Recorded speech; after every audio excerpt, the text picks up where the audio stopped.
Cancer, this is your astrology forecast for January 2016. Thank you for joining me. It's wonderful to be with you today. A couple of things going on in January for you. The first of which is that your 7th house is seeing a lot of activity. The 7th house is the house of relationships, working, family, and romantic. You've got Mercury there, Pluto, the Sun, and your midheaven. So the thing that strikes me the most here is that the Sun in Capricorn is your identity, and the way you're feeling about your relationships at the moment is that you're really putting a lot of work into them. Pluto represents change, it represents death and rebirth, and in mythology Pluto is Hades, the ruler of the underworld. Okay, so he comes up every once in a while, causes trouble, and then goes back down into the underworld. And that's exactly what this is doing to your identity. You're questioning how much work you're putting into relationships. You're questioning what you're actually getting back.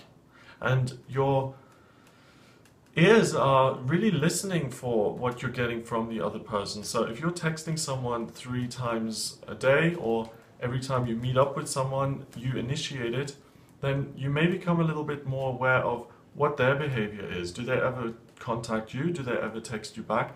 And that's going to be really at the center and at the forefront of your mind going into January. Pluto is at 15 degrees, the Sun is at 10 degrees. They move closer together as January progresses, and they're both at 15 degrees by the 6th of January. And that's when this will feel most powerful and strongest. They continue moving then, and they move away from each other, and their relationship ends, Pluto and the Sun, on the 17th of January. So that's when this stops. Okay, so be aware of that. You've pretty much got 17 days here of January where you're evaluating your relationships. That's wonderful. Some people who don't serve you, or who bring a lot of negativity into your life, or who don't reach out to you, you can end those relationships and you can focus more on relationships that actually bring something and that work for you. On the 2nd of January, Mercury goes into Aquarius, and that happens in your 8th house of institutions and other people. You become a very good employee here on the 2nd of January because you have innovative ideas that you can apply to your working life, and that really helps to make a business more effective or efficient, or you reduce the work time on something, and you help streamline a process. So listen to the ideas that you're getting. You can really help your own business if you're self-employed, or you can help the business that you work for if you are employed. If you're not employed, if you're retired or a student, you'll find a better way of doing things, studying, creating something. You will find a more effective way to go about doing things. On the 3rd of January, a T-square appears in the chart, and this is an area of energy with a solution to the problem. It connects your rising sign in Aries, which is in your 10th house, your Mars and your Moon in the 4th house, and then it peaks in that Mercury that I've just mentioned. So your desire and your drive to move forward with your work, and I really do feel that work is a theme that's highlighted as very, very positive for you this month, Capricorn. Not Capricorn, Cancer, you're Cancer. You feel very much fired up about your work, you're interested in it. So that rising sign opposes Mars and the Moon there in your 4th house, and that's a little bit more frustrating. In your family life, you feel like you have to keep the peace, or you're like the judge. You have to oversee what's fair and what isn't fair, and that doesn't bring you as much joy. The best way to manage this on the 3rd of January is to focus on work and to innovate within your working life. That's going to be much more rewarding to you personally. Mars goes into Scorpio on the 4th of January, and that moves into your 5th house of romance and relationship and children, and you become Mars in Scorpio is very, very intense. Okay, so it's like, I love you so much I could die, I love you so much. It's very, very intense. And in the 5th house of romance there, depends on what your relationship is. If your relationship is based on real intensity, then that's great. You'll really be feeling that. Although I found that relationships like that are super, super intense tend to fizzle out after a while. They can't sustain that. But if you are in a relationship that works, you'll be feeling that fire much more. You'll be feeling very, very intense. So just be careful not to overwhelm the other person and to be considerate of their feelings. But in terms of romance for you, if you're trying to get the courage or the motivation or the strength to do something like propose or make a commitment, that certainly will be there for you. Intensity will not scare you, you'll embrace it. Mercury goes retrograde on the 6th of January, and Mercury is still in that 8th house of yours. So the innovation and the new ideas will slow a little now. When Mercury goes retrograde, it appears to be going backwards. It doesn't actually, but it seems to be. So you have to find alternate ways of communicating. Your massive inspiration and those great insights that you've been enjoying in your work come to an end. So if you are trying to make changes, or if you do want to kind of implement something unique or new or innovative, do it before the 6th of January. And on the same day, Neptune starts to sextile your Ascendant, which is in your 11th. You're going to have a dream here of what can I do, what can I learn, where can I travel to, what new thing can I discover and experience that'll make up for the disappointments I've had in my life in the past. And you'll want to make up for those disappointments by doing something practical. So maybe going on a trip. And I think from the 6th of January onwards, Cancer, you will feel really, really supported and loved and nurtured by a trip that you take. So if you have the means and the ability to do that in January, go for it. On the 8th, Jupiter and the North Node are conjunct. They're 2 degrees apart in your 3rd house, and they start to square the Moon. So this is really nice because Jupiter moves very slowly, and so does the North Node, and they both sit in your 3rd house of communication and intellectual relationships, neighbors, brothers, sisters, anything near you. They sit there all month.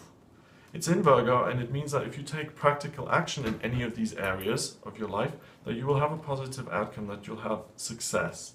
It squares the Moon in Sagittarius in your 6th, which has to do with, I feel comfortable the way my life is going. I feel comfortable with my routine. I have faith that things are going to work out. It's that faith that really allows you to make things better in any of these things that are nearby you, that I just mentioned. Neighbors, brothers, sisters, intellectual pursuits. And it's your faith that guides you to take the right action. So your intuition is just walking you almost through your life in those areas and really providing good things. Watch out for that on the 8th. You can really make something better. Mercury is in retrograde, like I said, and because it's in retrograde, it seems to be going back. So it goes back into Capricorn and it joins all of this other energy that's in your 7th house. So you now have Mercury, the Sun, your midheaven, Pluto, and the Moon in Capricorn in your 7th, which really heightens the focus on your relationships and how you're working at relationships. And because Mercury is in retrograde, it's almost like you see things differently. You communicate differently for the first time. That trines Jupiter and the North Node in the 3rd, which is communication. So really, it's almost like you're the observer of your relationships at the beginning of January. You step out of yourself, you look at what your relationships are, and you can make an objective decision around them. And you sometimes get caught up in relationships and don't always have that objectivity. So that's very, very positive. The new moon occurs on the 10th of January, and the new moon is when the moon is completely black and it pulls in new energy. So it pulls in that Capricorn energy, that drive to succeed, that ambition, that willingness to scale the heights to get to the top of the mountain. And you really set some seeds here. You want to make your relationships better. You want to nurture the ones that work. You want to discard the ones that don't work. And you're really driven to get some order around that. Now, that's partially possible, but partially not. You're powerless over other people. You can't dictate to other people what they should and shouldn't be doing. But what you can do is you can control yourself, and you can say what you will accept and what you won't accept. And that's really what you get a handle of. That's the strongest energy here in your chart, and that lasts until the 13th of January, when that energy connects via a grand trine with the Ascendant in Taurus in the 11th. And you're really true to yourself. You sort out your friendships, and you have a real talent for sorting them out. and you do that in a practical way that serves you. That grand trine stays in place until the 21st of January, so if you do have to have a word with someone or have to make alterations to your relationships, this week from the 13th to the 21st is really the best time to do it.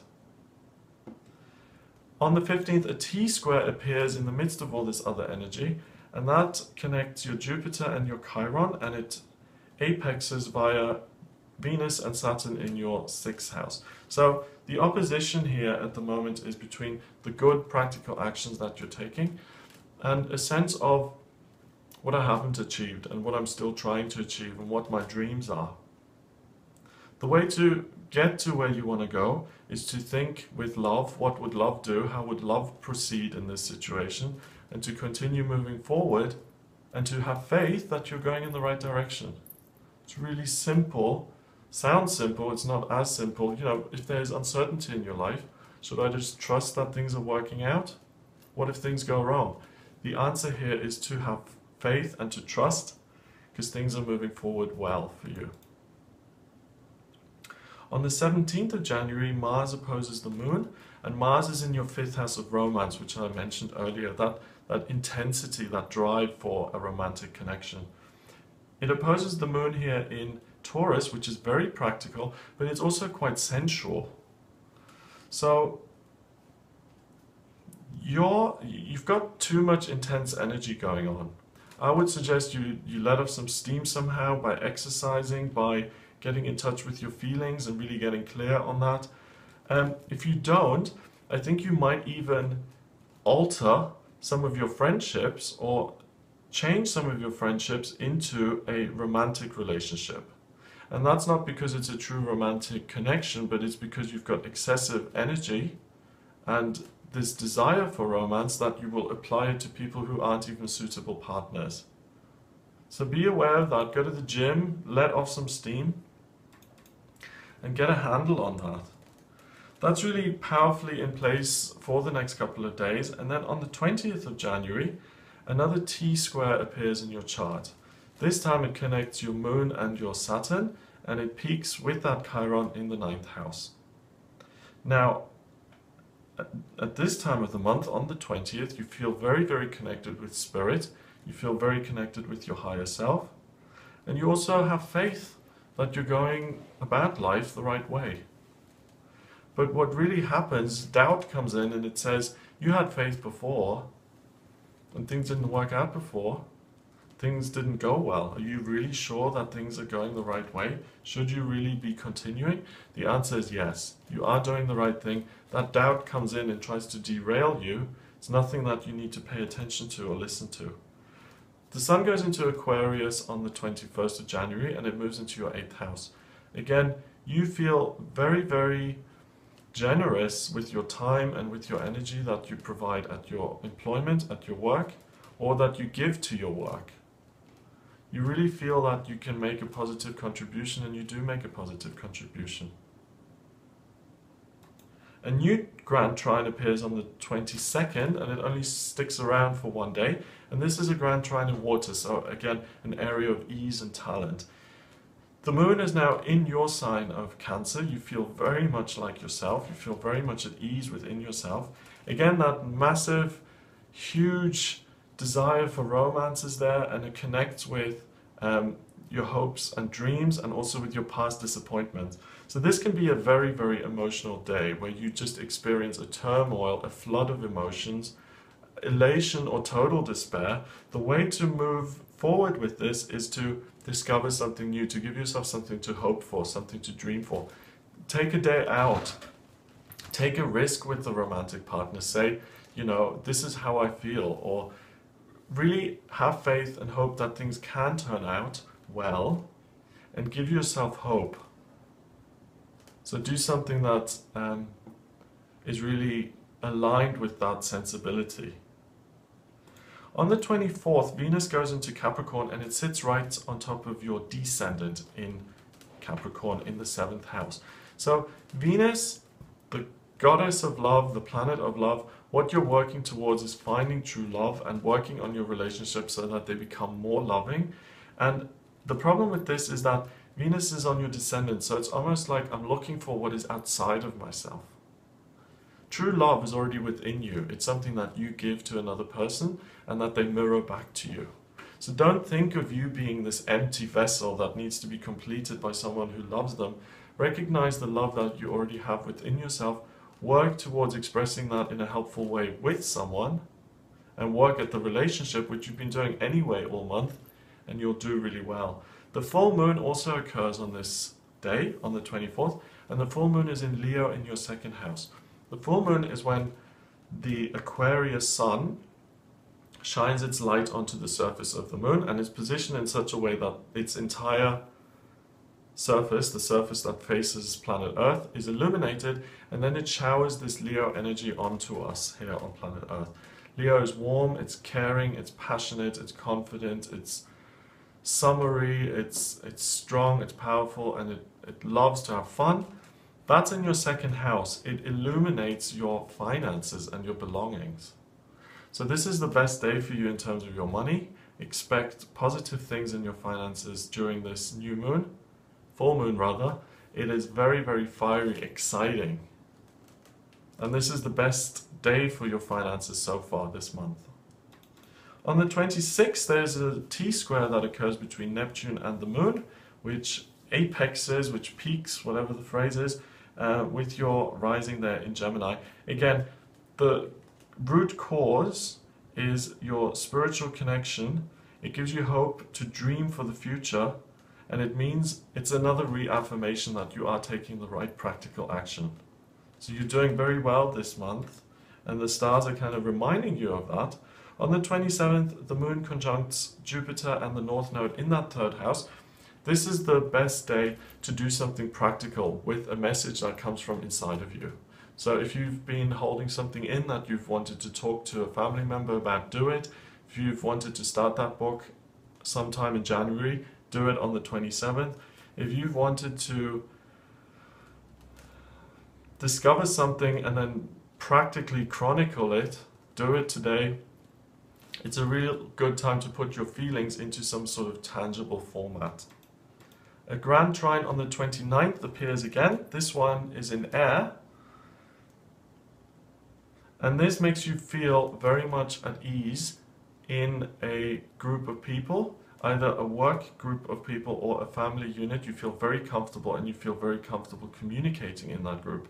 So if you're shy, or if you don't like being around a lot of people, but you have to, if it's around the 29th, you'll find that very easy and you don't need to worry about that. If you like being around people, you'll have a wonderful time.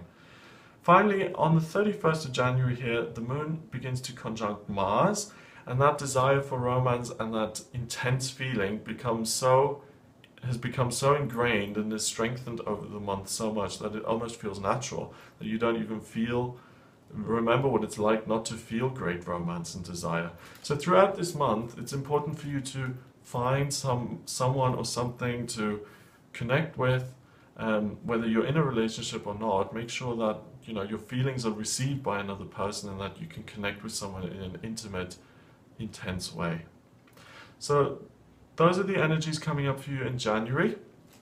If you'd like a private reading with me, either about your career, if you're not quite sure what you should be doing, or romance, or your sense of identity, then please get in touch via my website. It's gregoryscott.com.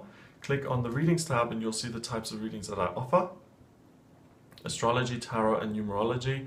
Please remember to subscribe to the channel, and you can also find me on Facebook. It's facebook.com/GregoryScott444.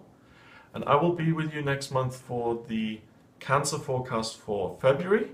And if you want to connect with me in the meantime, you can find me every day on the YouTube channel for the daily tarot reading. Have a fantastic January, and I'll speak to you soon.